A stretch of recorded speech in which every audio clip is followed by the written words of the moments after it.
Boa noite, queridos. Mais uma vez estamos juntos para celebrar e cultuar o nosso Deus.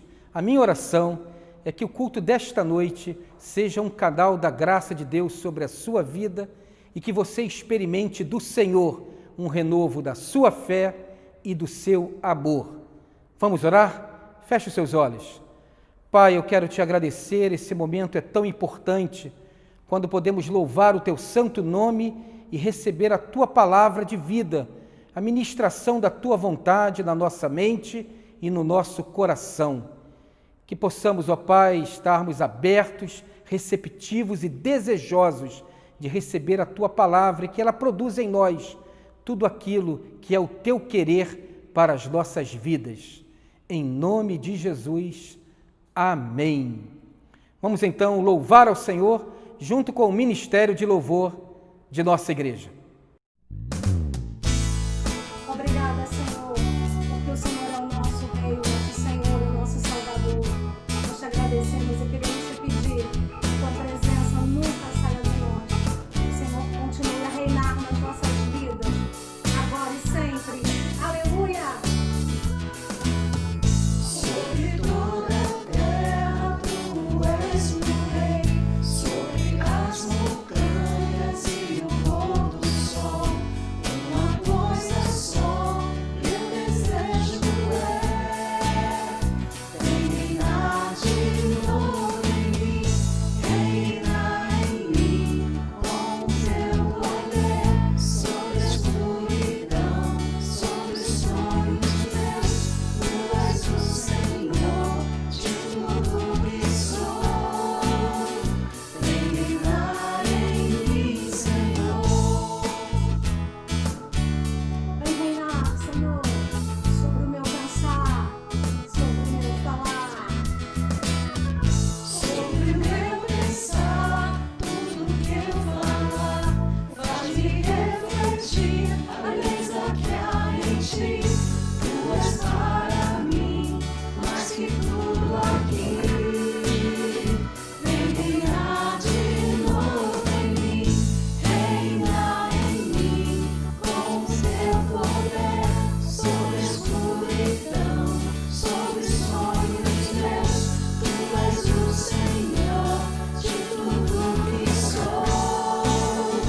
Vem reinar em mim, Senhor, reinar em mim, com o teu poder, sobre a escuridão, sobre os sonhos meus.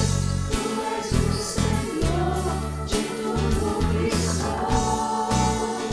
Vem reinar em mim, Senhor. Vem reinar em mim, Senhor. Vem reinar em mim, Senhor.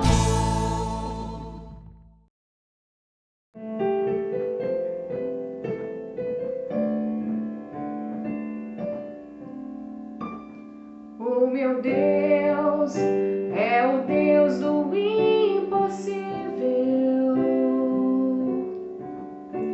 Jeová Jireh é o grande El Shaddai, que abriu o mar vermelho e ao seu povo fez passar, que da rocha água limpa fez brotar. O meu Deus é o Deus do impossível, que liberta o encarcerado das prisões, faz da estéril mãe de filhos, restaura a alma do ferido, que dilata o amor nos corações, que dá vista aos cegos e aos surdos faz ouvir, faz a tempestade se acalmar, andou sobre o mar e aos mundos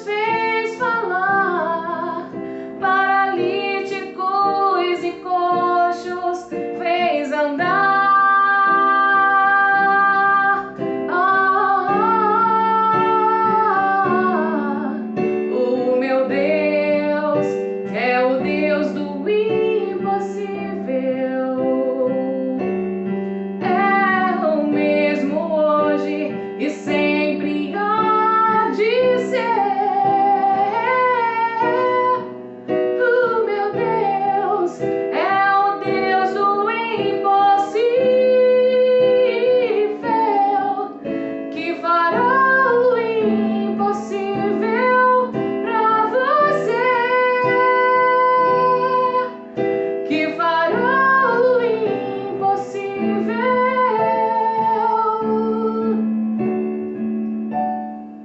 por você.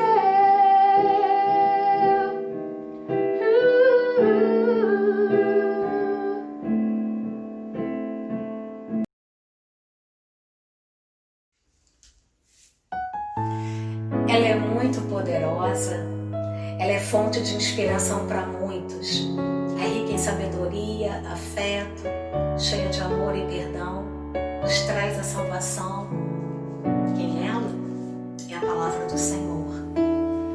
Palavra, fonte de saber, mensagem para quem todo lê, transforma a vida, o meu ser, caminha com cada viver, partilha de afeto e pão, traz paz, amor, salvação, exemplo de dedicação, cuidado com cada irmão, palavra, fonte de poder, transforma quem tudo crê, confronta nosso dia a dia, nosso ser, desperta o brilho no olhar, nos mostra graça em cada ação, se faz poder transformador, salvação.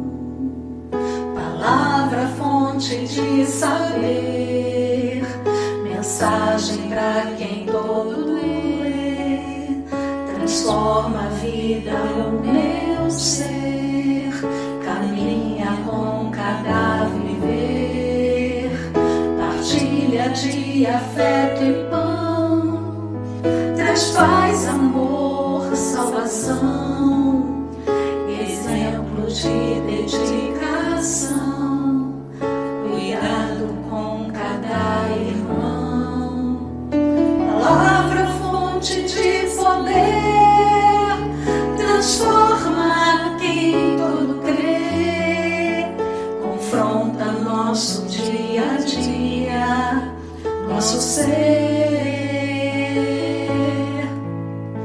desperta o brilho no olhar, nos mostra graça em cada ação, se faz poder transformador, salvação. Palavra, fonte de poder, transforma quem tudo crê, confronta do nosso dia a dia, nosso ser, desperta o brilho no olhar, nos mostra graça em cada ação, se faz poder transformador, salvação.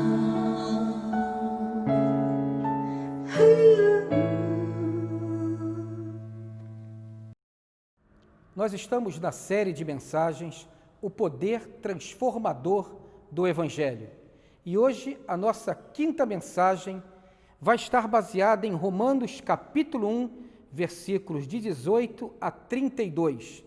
Esta série ela é toda baseada no livro de Romanos e nós estamos falando que o Evangelho é o poder de Deus para a transformação de todo aquele que crê. Hoje meditaremos sobre o seguinte tema: a realidade da natureza humana que ninguém quer saber. Vamos então ler o texto, Romanos 1, do versículo 18 ao versículo 32.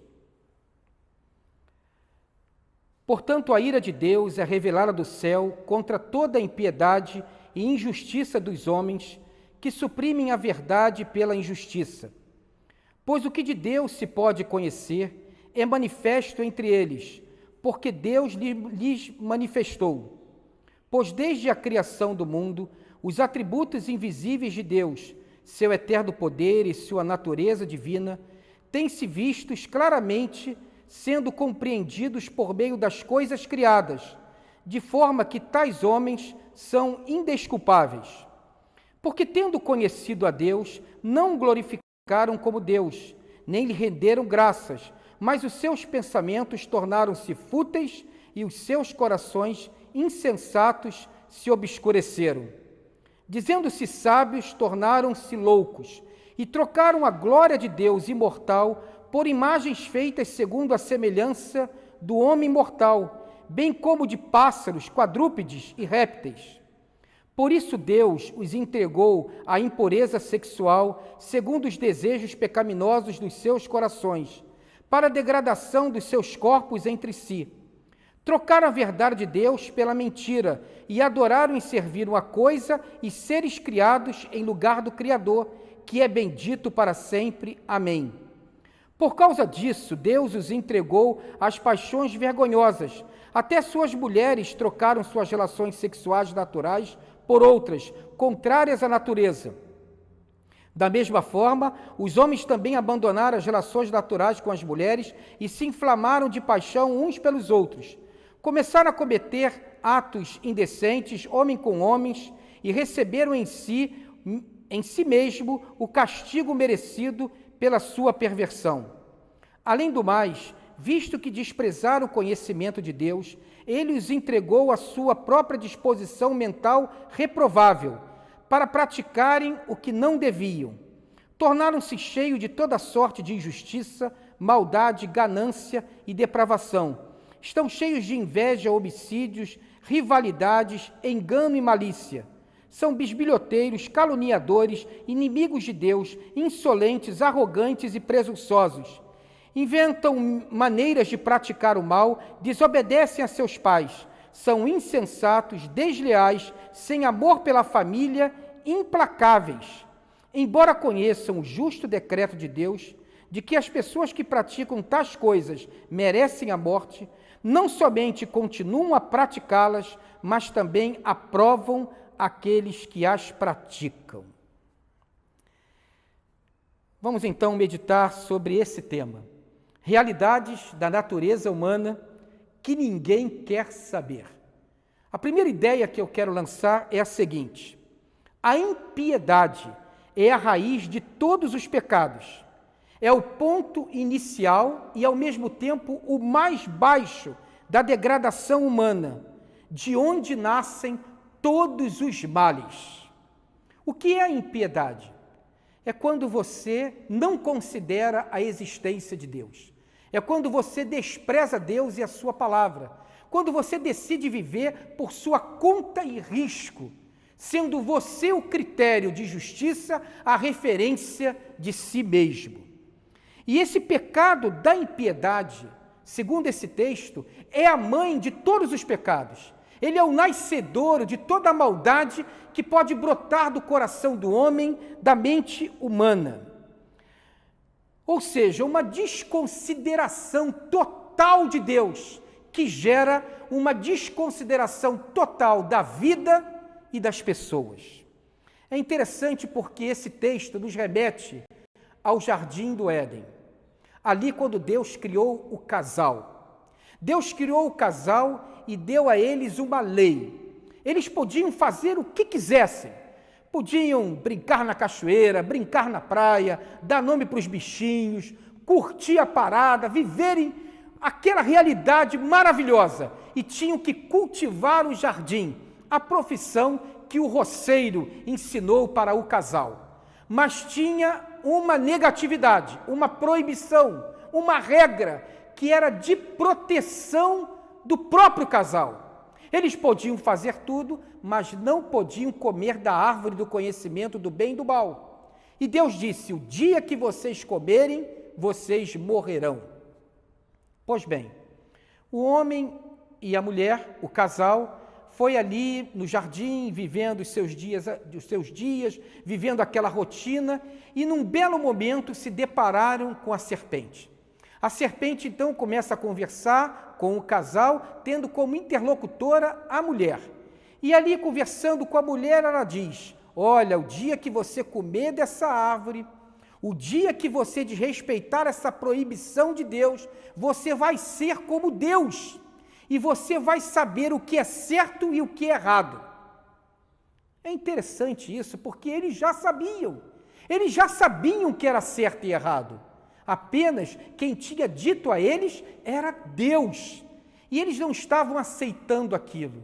Na verdade, a serpente tentou, porque já havia no coração do casal um espaço para acolher aquela tentação.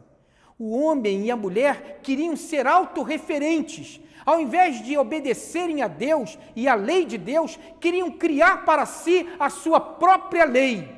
Ou seja, realmente uma perversão.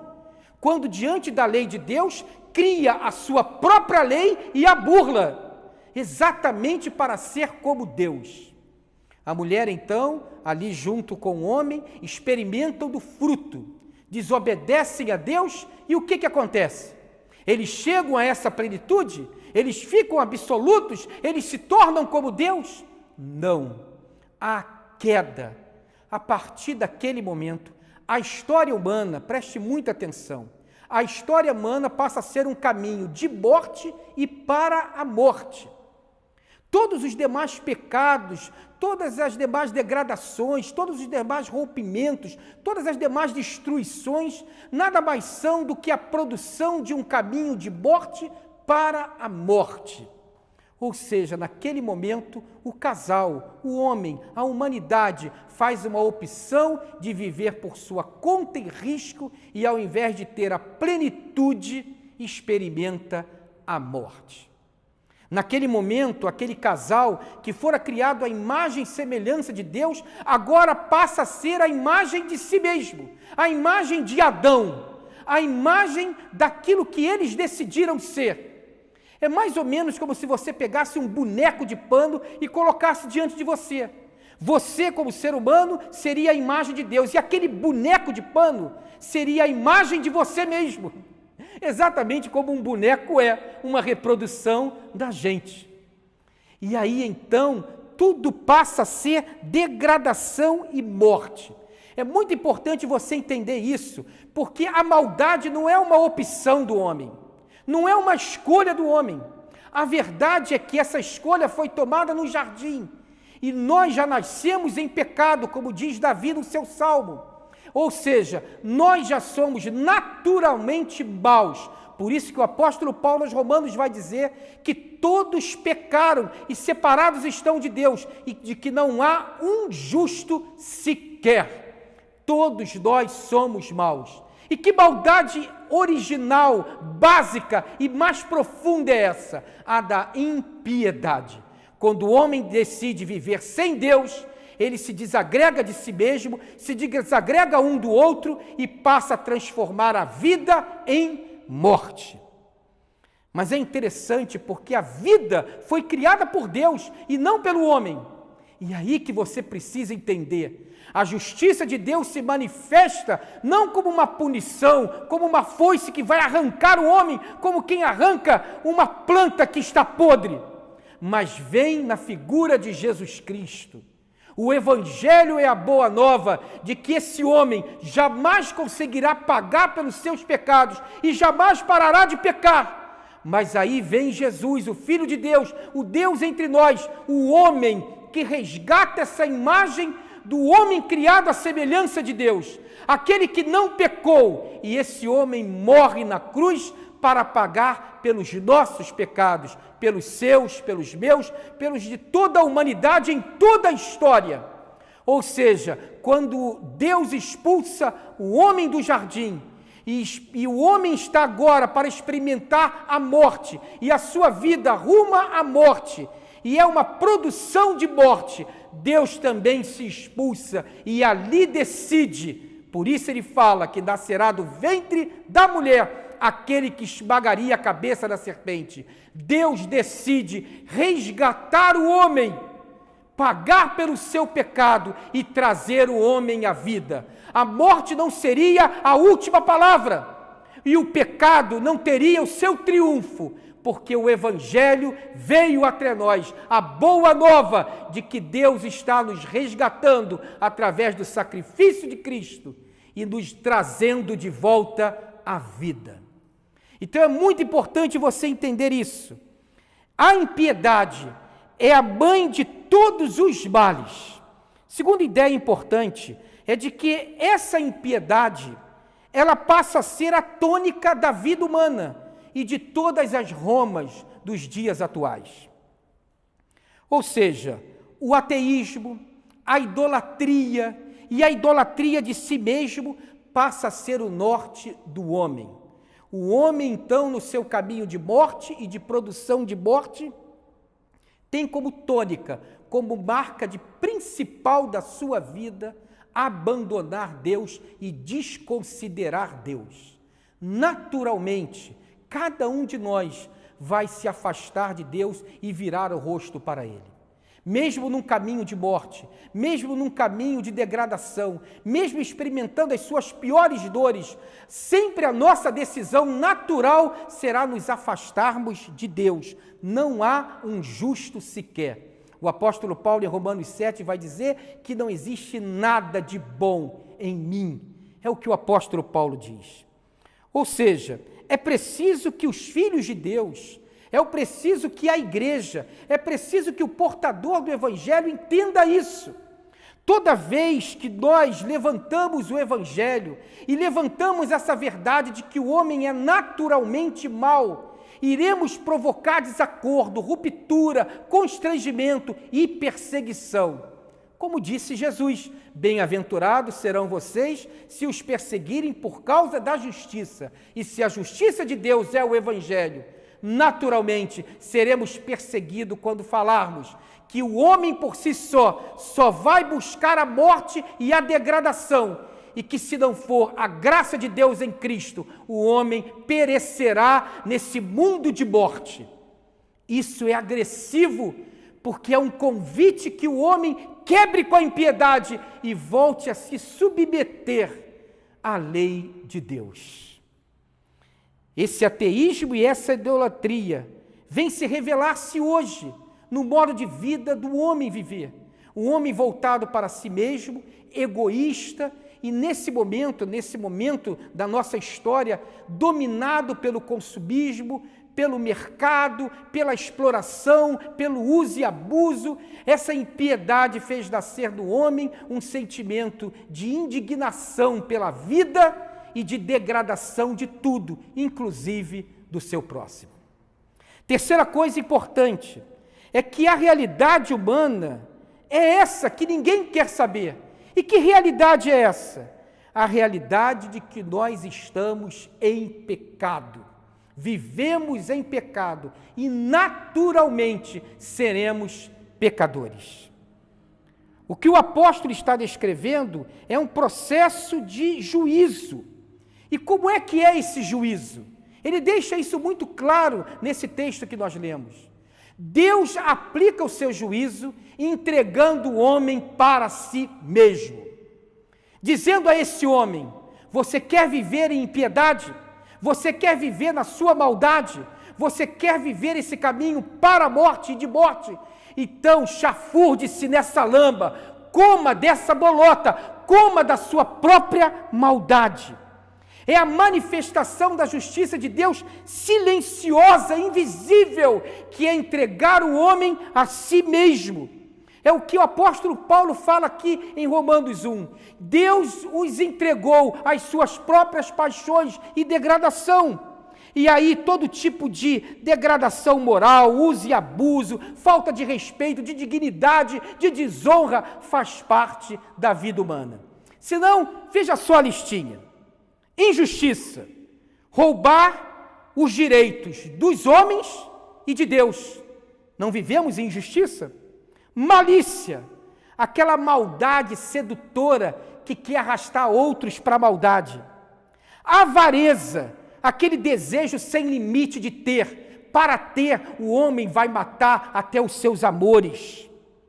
Homicídios, desejo de tirar a vida. E Jesus vai nos dizer que quando as nossas palavras são palavras de ódio, estamos tirando vidas, matando. Contendas, ou seja, aquela disposição à facção, ao rompimento, dolo, a intenção de fazer o mal. Ninguém é indesculpável, ninguém consegue se justificar. Somos adúlteros da verdade e de forma consciente.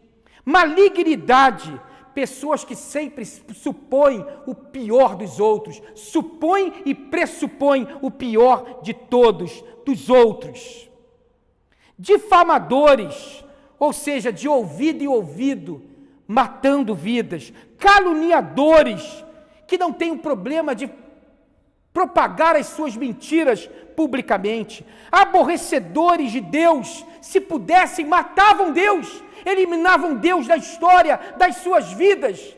Eles riscavam o nome de Deus dos vocabulários, das linguagens, passava a ser um nada, algo inexpressivo, esquecido, como muitas sociedades secularizadas têm feito isso, eliminado o nome de Deus. Insolentes, ou seja, soberbos, vaidosos, cheios de prazer tortos, presunçosos, se acham mais do que são, se acham superiores uns aos outros, desobedientes aos pais, desonrados com os pais, insensatos, pérfidos, não confiáveis, sem afeição natural, sem amor à família, aos amigos, ao próximo, sem misericórdia, implacáveis, cruéis.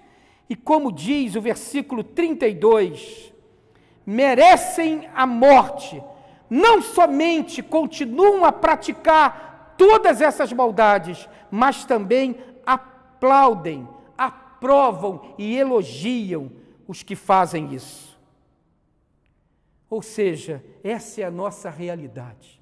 A realidade do homem, a minha e a sua, o homem natural, impiedoso, o homem imagem de Adão e Eva, imagem daquele primeiro casal que decide viver por sua conta e risco, ignorando Deus.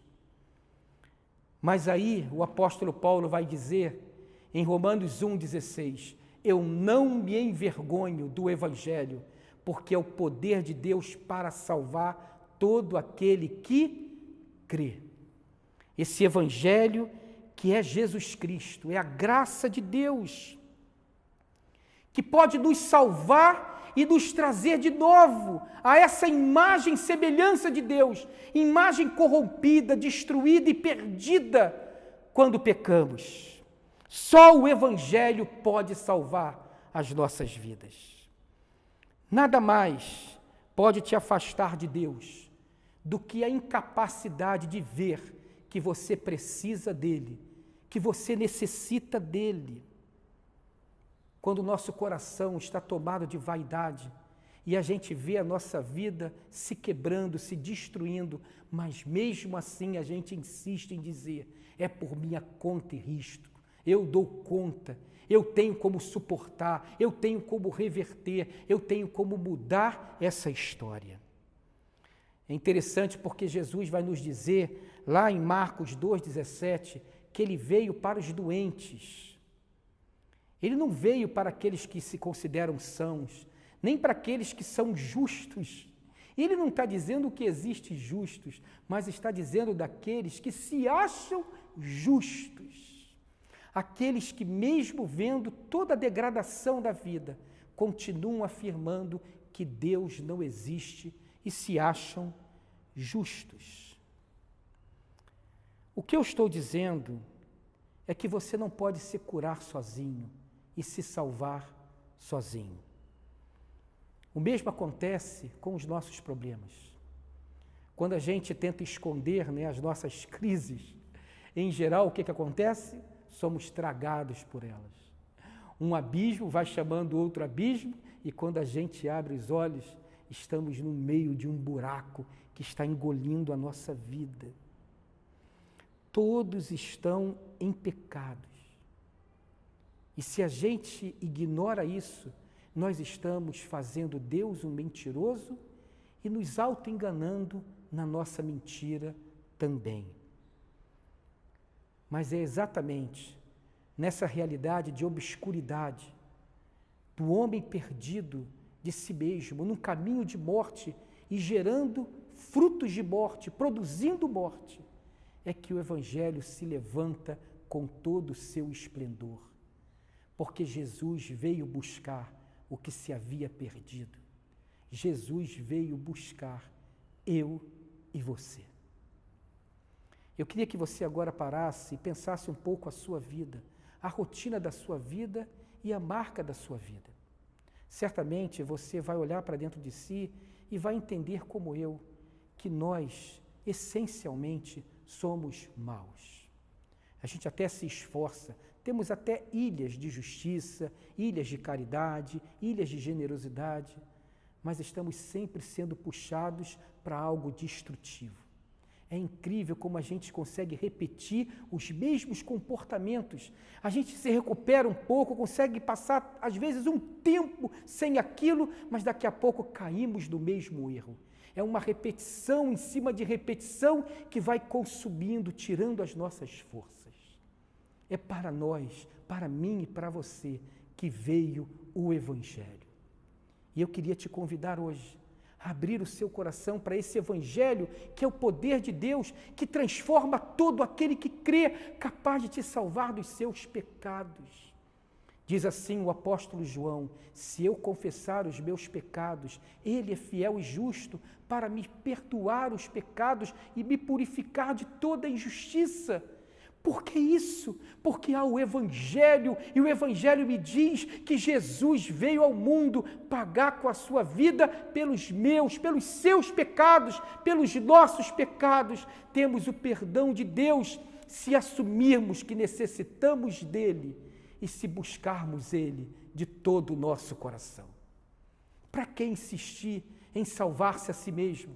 Para que insistir em transformar-se a si mesmo? Para que insistir em achar que você tem as rédeas e o controle de tudo, quando não tem? A vontade de Deus é que a gente volte à imagem dele, como Jesus. E isso se faz entregando a nossa vida a Jesus, que nos dará o seu Espírito e nos restaurará a imagem dele. Deixaremos de ser esse boneco de trapo, esse boneco de pano, esse caixote solto na correnteza de si mesmo, e passaremos a ter a ação de Deus na nossa vida, que nos perdoa e nos transforma.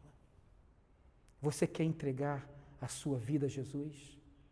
Se você quiser, e eu sei que você quer, então junte-se a mim. Eu vou fazer uma oração agora. E nessa oração você vai estar entregando a sua vida a Jesus. Eu vou lhe ajudar. Eu vou orar junto com você. E juntos nós estaremos entregando as nossas vidas a Jesus. Ore comigo então. Pai querido, eu acabei de ouvir essa mensagem. E ela fala daquilo que é a minha realidade. Conforme eu fui ouvindo, eu fui me vendo em cada palavra e reconhecendo o quanto eu sou pecador e o quanto eu estou distante de Ti. Por isso, Pai querido, já cansado e sabendo que não há mais como viver nessa degradação, com as coisas tão rompidas, com as coisas em estado de morte, eu quero Te pedir perdão por todos os meus pecados. E quero entregar a minha vida nas suas mãos. Eu quero crer nesse Jesus, o seu Filho, que morreu na cruz pelos meus pecados, e entregar a minha vida nas suas mãos. Amém. Se você fez essa oração com fé e sinceridade, você acabou de tomar uma grande decisão, a decisão mais importante da sua vida. E nós queremos estar juntos com você. Então é muito simples. Nessa mídia que você está nos vendo, faça um contato conosco. Diga, olha, eu fiz aquela oração junto com o pastor, dê o seu telefone, eu mesmo ou um outro pastor entrará em contato com você. Nós queremos te ajudar ensinando tudo aquilo que Jesus pode fazer na sua vida. E você, meu querido irmão, que olhou para essa mensagem e se viu também nela, apesar de ter Cristo como seu Senhor e Salvador, entenda, é assim mesmo. As nossas maldades, elas não são sem propósito, elas não vêm do nada, elas nascem dentro do nosso peito. Apesar de termos Cristo em nosso coração, continuamos pecadores. Essa realidade será um dia vencida quando estivermos por toda a eternidade com o Pai.